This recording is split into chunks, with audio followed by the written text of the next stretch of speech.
Joesley Batista, um magnata da carne, acusado de suborno e desmatamento e figura-chave na diplomacia da América Latina. É dessa forma que o britânico The Guardian retrata o aliado de Lula para todas as horas, inclusive para apaziguar e aproximar o petista de Donald Trump. Assunto para o nosso correspondente internacional, Ivan Kleber, que vai trazer aqui, então, para a gente essa capa do The Guardian. Ivan Kleber, boa tarde. Seja muito bem-vindo ao Jornal da Oeste, segunda edição. Boa tarde, Geisiane. Uma saudação especial a você e a toda a audiência que nos acompanha. Pois é, essa questão toda envolvendo essa aproximação do presidente americano Donald Trump com o presidente brasileiro Lula está repercutindo internacionalmente. E cada vez que essa notícia, essa questão cai na mídia, a gente vê aí que justamente na mídia anglo-saxã, o The Guardian agora, primeiro foi o Bloomberg, a agência de notícias Bloomberg lá atrás, a noticiar, né, o mais novo emprego, talvez, novo cargo, de Joesley Batista como o nosso embaixador nos Estados Unidos ou até mesmo como um diplomata. Agora, a matéria traz aí esses pontos importantes, lembra toda a questão envolvendo os irmãos Batista, que inclusive foram afastados por um tempo, né, do comando das suas empresas, e traz alguns detalhes que a gente precisa compartilhar aqui com a nossa audiência. Inclusive, segundo o relato de um dos 4 líderes empresariais, sem citar nome, que estava presente ali nas negociações, essa pessoa disse o seguinte: olha, isso talvez deponha contra mim, mas 99% do trabalho dessa aproximação foi feita por Joesley Batista. A matéria também traz a questão da Venezuela e das tarifas. Mais especificamente das tarifas, segundo o jornal The Guardian, Joesley Batista argumentou com o presidente americano Donald Trump que as tarifas, principalmente sobre alimentos, estavam prejudicando o mercado interno dos Estados Unidos e também poderia aumentar a popularidade de Lula, não é? Para a corrida presidencial de 2026. Agora, tem um ponto muito importante, Geisiane, que eu vou compartilhar aqui com a nossa audiência, porque a matéria ouviu aqui, pegou a opinião do embaixador aposentado Rubens Barbosa. Ele representou o Brasil tanto em Londres quanto em Washington, que afirmou o seguinte, abre aspas: Batista está agindo unicamente em defesa de seus próprios interesses. Mas mesmo assim é agora o principal articulador de Lula em assuntos internacionais. Ou seja, segundo as declarações aqui de Rubens Barbosa, nós temos uma pessoa que tem interesses, como que ele usou aqui, para a gente deixar bem claro, próprios interesses, mas ao mesmo tempo trabalhando como se fosse um diplomata, um ministro das relações exteriores, e isso passa despercebido, quer dizer, é normal isso. Vocês imaginem no tempo do ex-presidente Bolsonaro se fosse um empresário associado a ele fazendo esse tipo de conexões e a gente achasse isso tudo normal. Ah, não, ele tem os interesses dele, mas tá tudo bem, ele tá ali como o principal caminho, digamos assim, principal ponte internacional da presidência da República. Seria um escândalo, como isso aqui também deve ser um escândalo.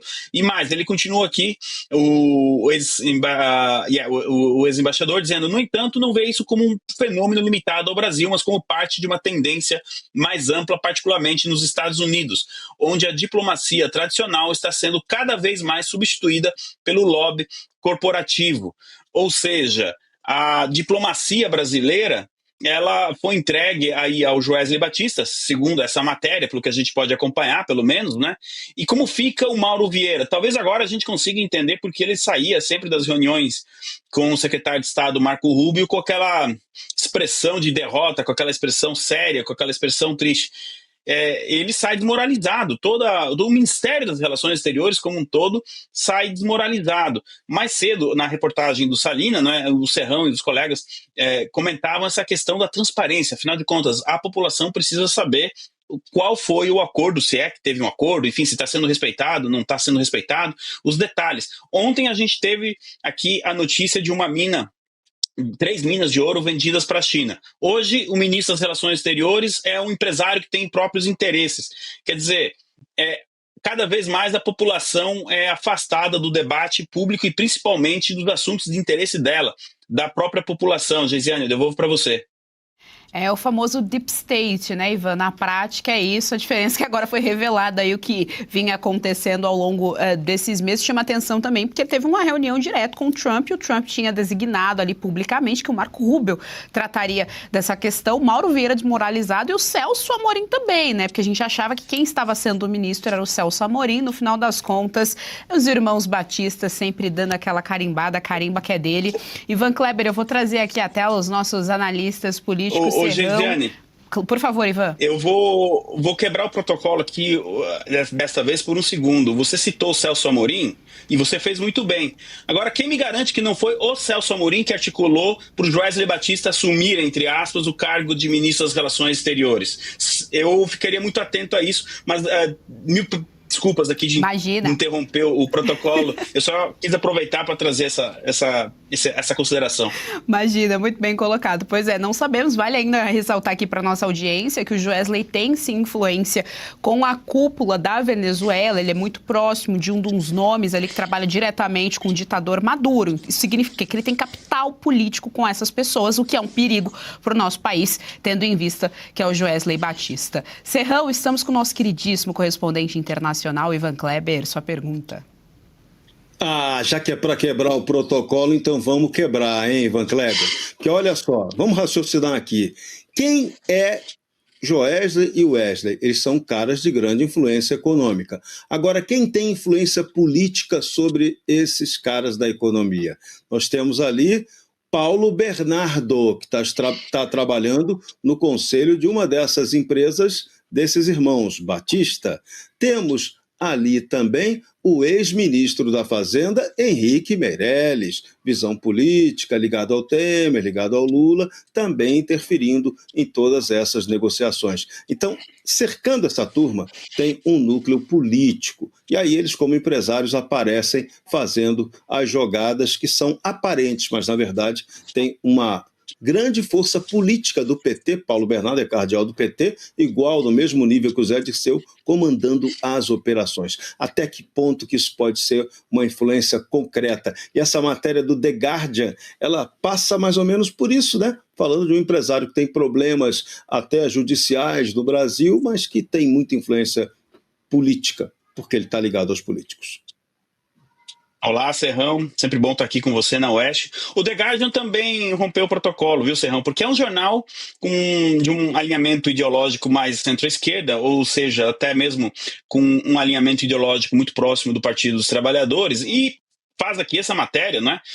Expõe aí para os britânicos e para os seus leitores mundo afora, dessa substituição não oficial, né? Sai Mauro Vieira, entra Joesley Batista. Agora, Serrão, olha, tem dias que eu tô aqui quebrando a cabeça, pensando, e tava demorando para aparecer o nome do Michel Temer, né? Porque sempre que tem um acordão, sempre que tem alguém negocia alguma coisa, o nome do Michel Temer acaba aparecendo. E você fez muito bem em trazer o nome do ex-presidente da República. Não vamos esquecer que Michel Temer era o presidente do Brasil durante metade do primeiro mandato do presidente Trump lá atrás, né?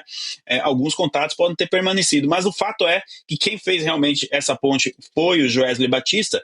O que me preocupa mais, Serrão, e aqui eu compartilho isso com a audiência, é a declaração do ex-embaixador em que ele fala normalmente assim, não, o Joesley tem interesses próprios.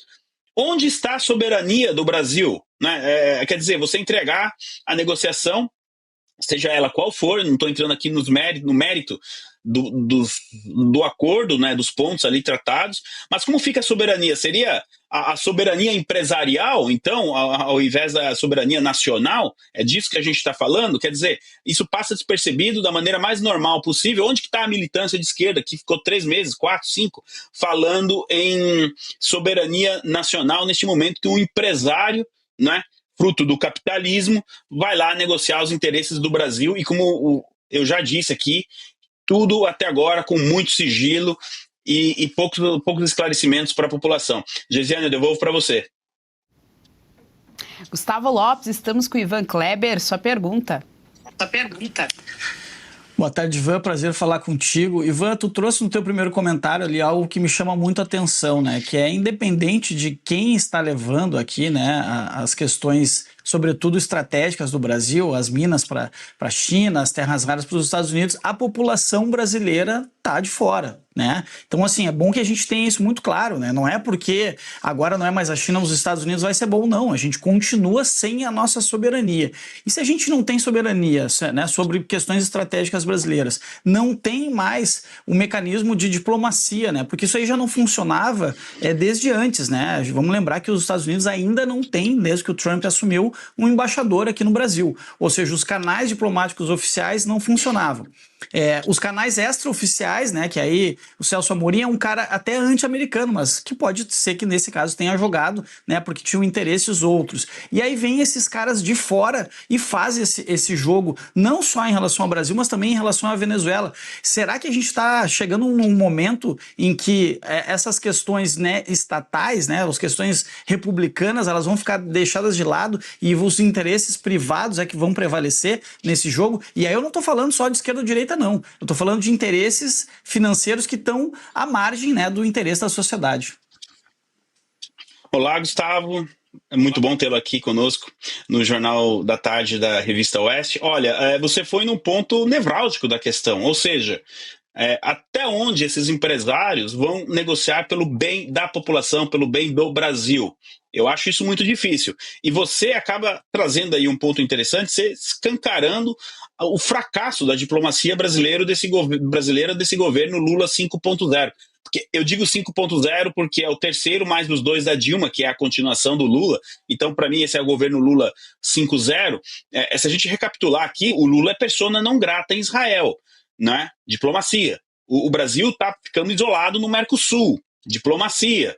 E por aí vai. A gente viu que eles tiveram que recorrer aí a empresários para conseguir um contato lá com a Casa Branca para avançar com as negociações, porque a diplomacia não conseguiu. Agora, se essa diplomacia ela está abandonada dessa maneira, ela é tão ruim assim, já de maneira proposital, para justamente abrir espaço para esses empresários operarem, a gente não sabe. Esse é um ponto que eu acredito que sim, os eleitores no ano que vem precisam levar isso em consideração. Em um mundo onde a geopolítica se faz cada vez mais presente nas nossas vidas, no nosso dia a dia, a diplomacia não é brincadeira. E os eleitores terão ano que vem ali a opção de escolher se eles querem que a sua diplomacia volte, né, para diplomatas ou continue na mão de empresários que, como diz aqui o embaixador, né, o ex-embaixador, tem interesses próprios. Então essa é uma questão. E a segunda, justamente, em um momento que esses empresários começarem a discutir entre eles, porque pela matéria aqui foram 5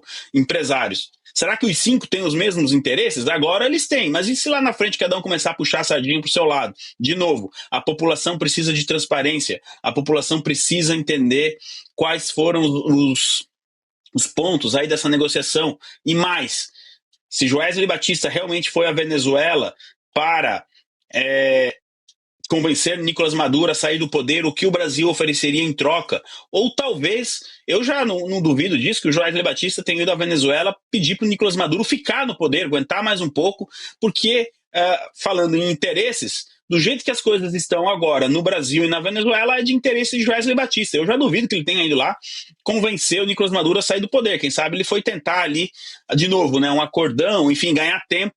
A gente precisa aí, nesse caso, observar quais serão as próximas ações do presidente Trump e do exército americano ali no Caribe. Mas essa questão ela é extremamente importante. E aí, quando os empresários começarem a agir cada um por si, como é que vai ser a diplomacia brasileira, né? Isso as pessoas precisam levar em consideração. Gisiane, eu devolvo para você. Gostou do conteúdo que viu por aqui no canal da Revista Oeste? Compartilhe e deixe o seu like.